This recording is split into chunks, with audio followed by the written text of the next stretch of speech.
जय हिंद to all the respected aspirants on behalf of Goyla classes. मैं आप सभी का स्वागत करता हूं। जैसे कि टीओ और एटीओ के लिए हमारी मेंस अ डे सीरीज चल रही है, जिसमें हम रोजाना आपको एक मेंस रिलेटेड क्वेश्चन दे रहे हैं जो आपके टीओ और एटीओ में काफ़ी काम आने वाला है। तो देखिए, ये जो क्वेश्चन है आपका, जो हमने कल आपको दिया था, ये क्वेश्चन ये है।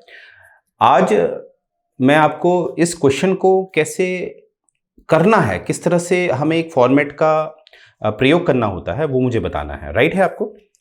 अब हम आगे देखते हैं।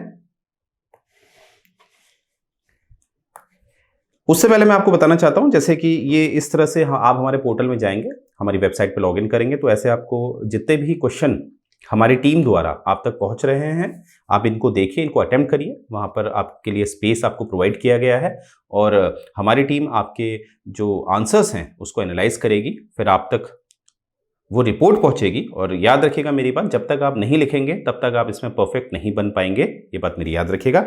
तो देखिए, मैं आपको बताना चाहता हूं कि जो भी क्वेश्चंस होते हैं, क्वेश्चंस में कुछ कीवर्ड्स होते हैं। जब आप मेंस देंगे, क्योंकि इसमें फ़ायदा यह है कि डायरेक्ट आपको मेंस देना है, तो आपको कीवर्ड्स मिलेंगे। जैसे कि कहीं पे लिखा होगा इवैल्यूएट करिए, कुछ लिखा होगा एग्जामाइन करिए, लिखा होगा एनालाइज करिए, या लिखा होगा एक्सप्लेन करिए। तो इस तरह के कीवर्ड आपको दिखेंगे।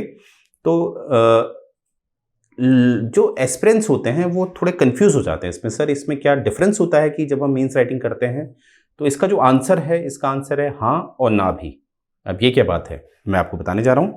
देखिए, हाँ मैं इसलिए कह रहा हूं डिफरेंस है क्योंकि जब हम एंड करते हैं तो उसमें कुछ डिफरेंस आ जाता है, जो मैं आपको आने वाली क्लासेस में बताता रहूंगा, डोंट वरी। और ना मैं इसलिए कह रहा हूं क्योंकि जो हमारा एक मेन होता है, जो कोर होता है, इसका जो प्रमुख अंग है, जो इसका जो मेन है इसका, वो एक सा रहता है। यानी कि यहां पर इंट्रो आएगा आपका, यहां पर आपका जो बॉडी है वो आएगी और नीचे कंक्लूजन आएगा। ये तीन में पहले आपने मास्टरी करनी है, ध्यान देना है, कुछ नियम है उनको फॉलो करना है। फिर ऑब्वियसली आपकी मेंस राइटिंग आपको बहुत आसान लगेगी। पर मेंस राइटिंग करने के लिए आपको फैक्ट्स भी याद होने चाहिए, राइट? वो मैं आपको साथ साथ कराऊंगा। तो देखिए, सबसे पहले हम इंट्रो में आ रहे हैं। इंट्रो में क्या करना है? देखिए, इंट्रो में ये करना है कि इसको सिंगल पैराग्राफ में ही रहने देना है। इसमें एक ही पैराग्राफ का इस्तेमाल करना है और इसको बहुत लंबा नहीं बनाना है। और ये ध्यान रखना है, जिसके बारे में पूछा गया है, जो प्रमुख है इंट्रो में, उसको ज्यादा रखना है। कैसे? देखिए, एक इंग्लिश के एग्जाम्पल से मैं आपको समझाता हूं। जैसे हम लिखते हैं Ram is playing football, Ram football खेल रहा है। तो देखिए, इंग्लिश हमें सिखाता है ये सब्जेक्ट है और ये ऑब्जेक्ट है, ऑब्जेक्ट। तो देखिए, सब्जेक्ट वो होता है जो काम कर रहा है और ऑब्जेक्ट वो होता है जिस पे काम हो रहा है। तो फुटबॉल पे काम हो रहा है, कौन कर रहा है? राम। तो राम सब्जेक्ट है। तो हम ज्यादा इंट्रो में किसको शामिल करते हैं? सब्जेक्ट को। तो देखिए, यहां पर अगर आप देखेंगे तो बात की गई है कैग की, और बात की गई है जो अपनी रिपोर्ट है ये डायरेक्टली पार्लियामेंट को सबमिट नहीं करता है। तो ये रिपोर्ट किसको सबमिट करता है? ये रिपोर्ट सबमिट करता है प्रेसिडेंट को। प्रेसिडेंट को रिपोर्ट सबमिट कर रहा है ना? तो यहां पर कंफ्यूजन हो जाएगा कि यहां पर कैग भी पूछा और कहीं ना कहीं इनडायरेक्ट वे में प्रेसिडेंट भी है, तो हम किसका इंट्रो दें?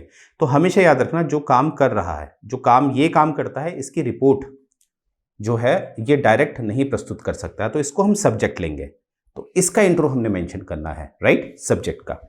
तो जब कैग का इंट्रो हम मेंशन करेंगे तो इंट्रो में हम एक बात का ध्यान देंगे। देखिए, जो कैग है वो एक संवैधानिक पद है, एक कॉन्स्टिट्यूशनल पोस्ट है। अगर ये एक कॉन्स्टिट्यूशनल पोस्ट है तो इसका जिक्र जो है कॉन्स्टिट्यूशन में पक्का होगा, तो हमें वो भी दर्शाना होता है। तो जो भी आपकी कॉपी चेक करेगा वो समझ जाएगा आपने संविधान अच्छा पढ़ा है, राइट? तो इट्स ऑल अबाउट मेरिट, आपके मेरिट में मार्क्स अच्छे आ जाते हैं, राइट?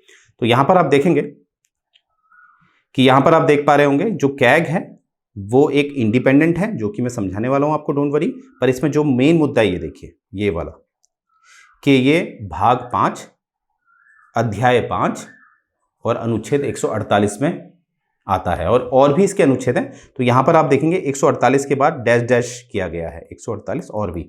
तो देखिए आपको हर अनुच्छेद तो याद नहीं हो सकता ना, तो इसीलिए हम क्या करते हैं कि स्मार्ट खेलते हैं, यहाँ पर इस तरह का दिखा देते हैं कि और भी अनुच्छेद इसमें है। ठीक है, अब मैं आ रहा हूँ दूसरे वाले पे कि यहाँ पर एक कॉन्सेप्ट है, इसको इंडिपेंडेंट लिखा है। इंडिपेंडेंट क्यों होता है ये देखिए, यहाँ पर आप समझिए।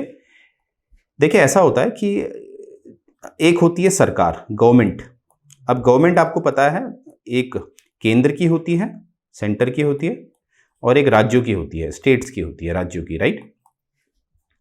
अब क्या होता है, इनके जो बही खाते होते हैं, जो अकाउंट होते हैं, ये कोई तो चेक करेगा, वो चेक करता है कैग, जो 148 में बताया गया है, 148 अनुच्छेद में। अब देखिए अगर कैग सरकार के अंडर होगा, सरकार के अंतर्गत आएगा, तो वो कहीं ना कहीं दबाव में काम करेगा, और अगर वो दबाव में काम करेगा तो पारदर्शिता नहीं आएगी, ट्रांसपेरेंसी नहीं आएगी। तो इसीलिए कैग को इस गवर्नमेंट के सिस्टम से आज़ाद किया गया है, यहाँ से ये आज़ाद है। यानी कि ये जो अपनी शक्ति डायरेक्ट कहाँ से लेता है, संविधान से। कहाँ से लेता है, संविधान से। तो इसीलिए आज़ाद क्यों किया गया है, जिससे कि जो रिपोर्ट ये दे बेखौफ होके दे, पारदर्शिता हमें मिले, ट्रांसपेरेंसी हमें मिले।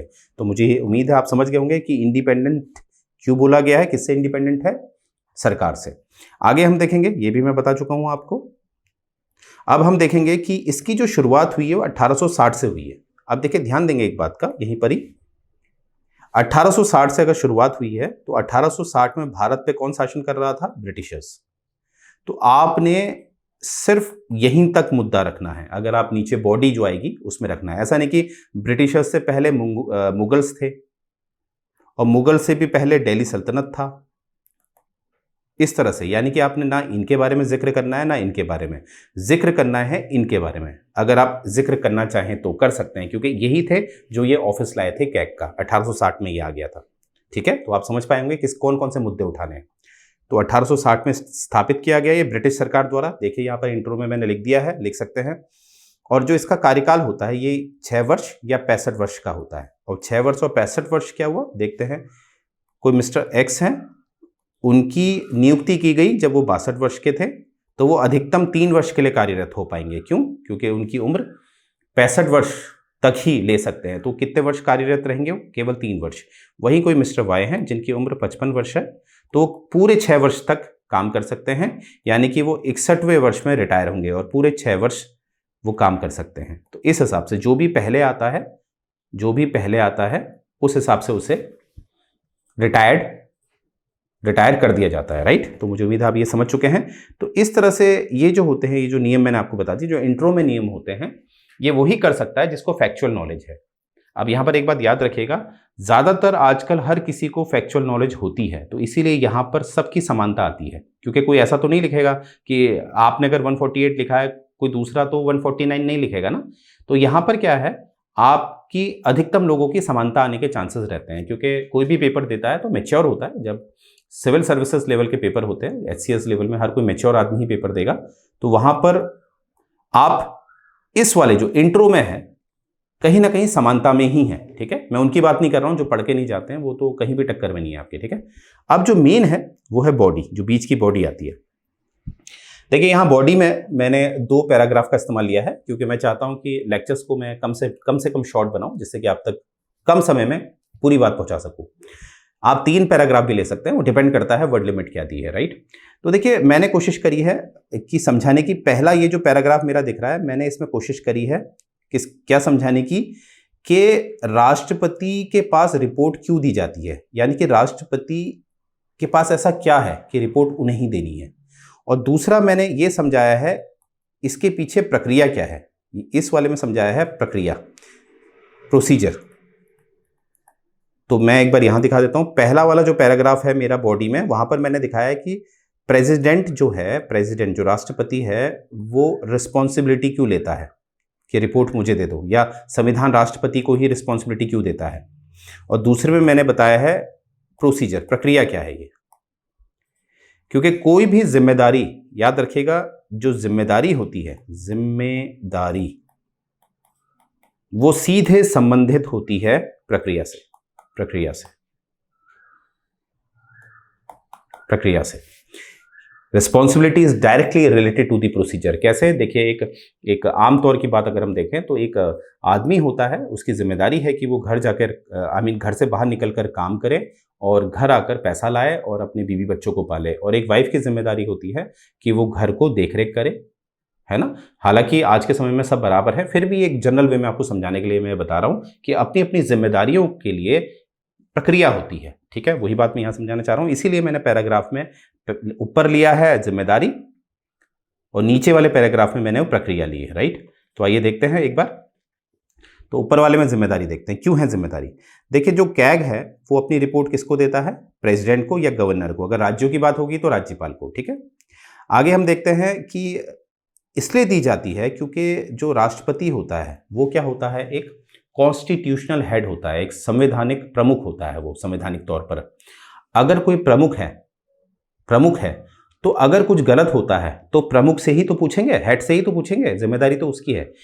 अब इसीलिए अगर संविधान ने राष्ट्रपति को प्रमुख बनाया है तो उसकी जिम्मेदारी है कि वो सब कुछ चेक करेगा कि जो भी प्रक्रियाएं की जा रही हैं, चाहे वो कैग कर रहा है, चाहे अटॉर्नी जनरल कर रहा है, चाहे कोई भी कर रहा है, कोई भी संवैधानिक व्यक्ति कर रहा है या असंवैधानिक व्यक्ति कर रहा है, वो संविधान के अनुसार हो और जो उस समय का जो कानून चल रहा है उसके हिसाब से हो। जैसे आज की बात हो तो संविधान के हिसाब से हो और आज जो भी संबंधित कानून है उसके हिसाब से प्रक्रिया हो। यह बात का ध्यान कौन रखेगा? राष्ट्रपति। क्यों रखेगा? क्योंकि वो संवैधानिक तौर पर प्रमुख है, कॉन्स्टिट्यूशनल हेड। ओके, आगे देखते हैं। ये मैंने आपको जिम्मेदारी बता दी है। अब आगे देखते हैं प्रक्रिया क्या होती है। देखिए, प्रक्रिया ऐसी है, जो कैग है वो अपनी रिपोर्ट किसको देगा? राष्ट्रपति को देगा, या राज्य की बात होगी तो राज्यपाल को देगा। फिर क्या होता है कि पहला जो रिव्यू है, जैसे कैग ने रिपोर्ट दी, यहां पर देख लेते हैं। कैग की जो रिपोर्ट है, आर मतलब रिपोर्ट, ये गई किसके पास? अगर केंद्र की बात है तो ये गई है आपके प्रेसिडेंट के पास, और अगर राज्य की बात होगी तो राज्यपाल के पास। तो प्रेसिडेंट के पास गई। प्रेसिडेंट इस रिपोर्ट को रिव्यू करेगा। क्या करेगा? रिव्यू, यानी कि अच्छी तरह जांचेगा, पड़तालेगा। ठीक है, क्योंकि प्रेसिडेंट के पास अपनी टीम होती है जो बहुत एक्सपर्ट होते हैं। वो सारी रिपोर्ट को देखते हैं कि जो भी काम किया गया है वो संवैधानिक तौर पर किया गया है या नहीं।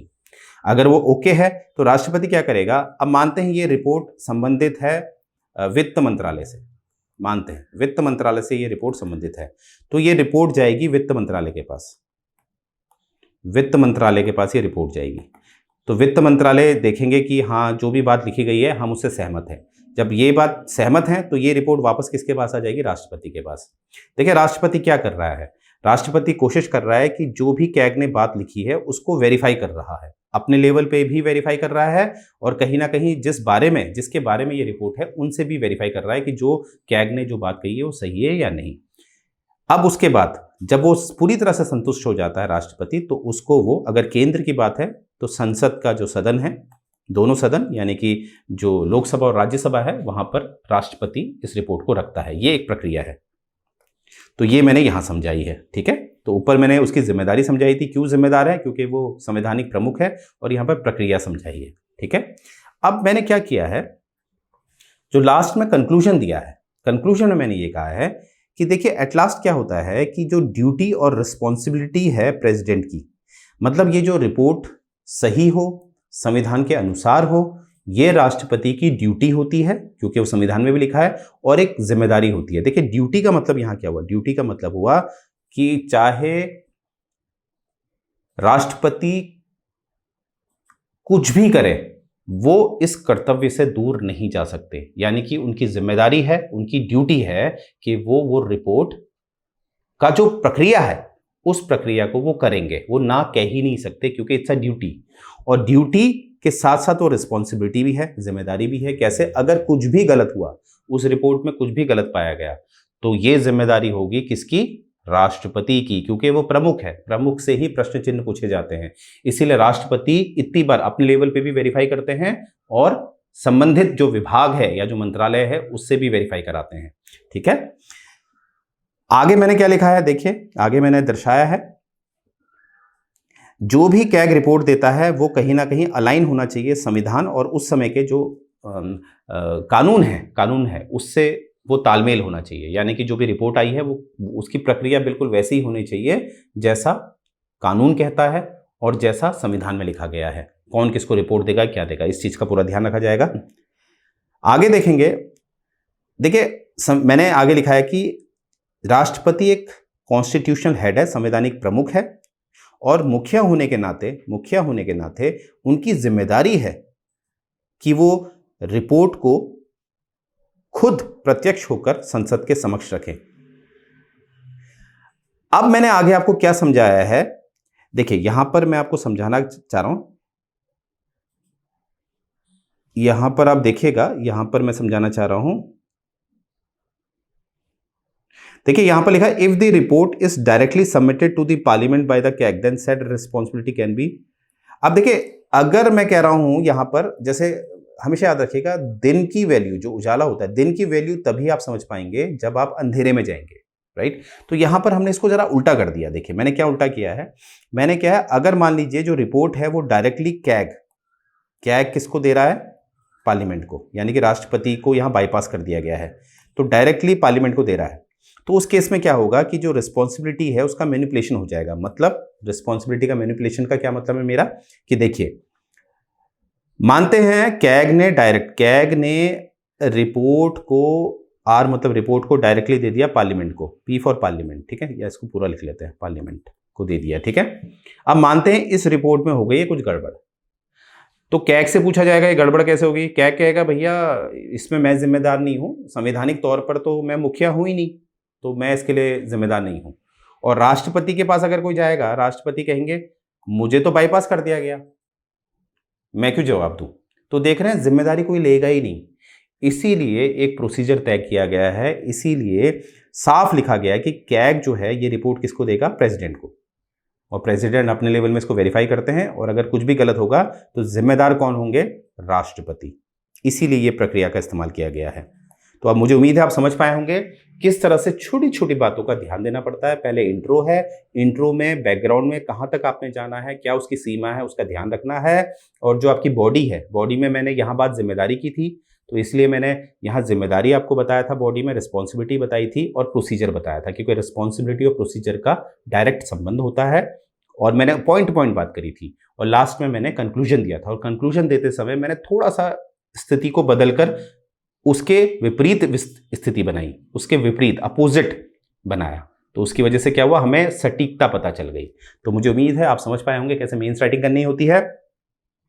तो यहाँ पर देखिए जैसे कि एटीओ के 3 पेपर हैं, और आप हमने इंडिविजुअली हर पेपर की टेस्ट सीरीज बना रखी है, और एक टेस्ट सीरीज में आपको 10 टेस्ट मिलेंगे, तो टोटल 30 टेस्ट हो गए। और आप इंडिविजुअली अगर टेस्ट को खरीदना चाहते हैं तो इट विल कॉस्ट यू 2999, और अगर आप कॉम्बो यानी कि 3 के 3 टेस्ट सीरीज लेते हैं तो it will cost you around only 7999, only 7999, plus इसमें आपको गवर्नमेंट अकाउंट जो चैप्टर 1 to 8 है वो भी डिस्कशन हमारे द्वारा किया जाएगा, और इसमें हमारी मोनोपोली है, कोयला क्लासेस की इसमें मोनोपोली है, हमारे अलावा कोई भी इसमें डिस्कशन नहीं करा रहा है।